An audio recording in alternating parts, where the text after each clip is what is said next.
Kwa upande wetu sisi kama Azam tumejipanga vizuri katika mchezo wetu wa kesho dhidi ya Pamba Jiji.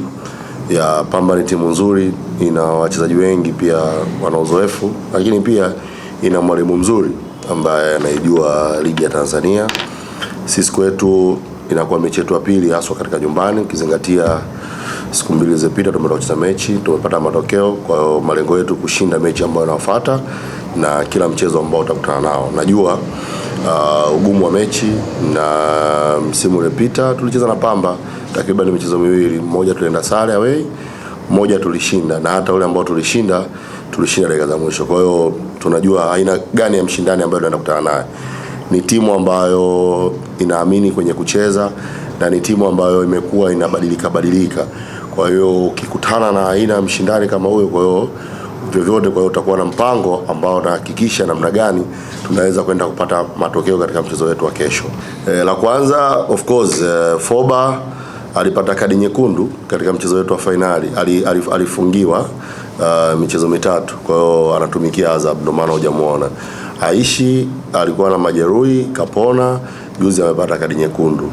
Hamisi ni golikipa wetu. Sisi Azam tumebarikiwa, ukiangalia hata takwimu naweza kusema kwamba tumekuwa tunazalisha magolikipa wengi sana kwa Tanzania.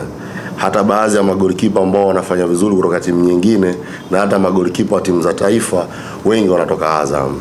Na kwa sasa hivi hata timu ya taifa ya vijana under 17 tulikuwa na magolikipa wawili vijana, lakini pia katika timu ya taifa under 20 pia tuna golikipa yupo, lakini pia Hamisi ni golikipa wetu ambaye alikuwa katika akademi yetu.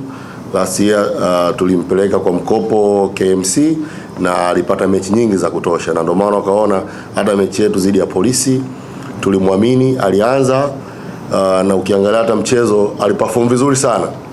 Kwa hiyo ni kwenye hilo hatuna hofu, kwa hususan hasa kwenye golikipa. Of course wale ni magolikipa wazoefu na wamepata pia adhabu, kwa hiyo huwezi kuzuia, na ndio maana sasa uwe na wachezaji wengi. Kwa hiyo sisi tunao magolikipa ambao watatumika katika mchezo huo, hilo halina shida. Lakini pia of course ndani ya michezo miwili tumeruhusu magoli mawili. Of course hiyo ni sehemu ya changamoto ambayo tumechukua. Tumepata muda mchache, tumeweza kwenda kufanya kazi, lakini pia iko improvement. Kila mechi tumekuwa tunafunga magoli.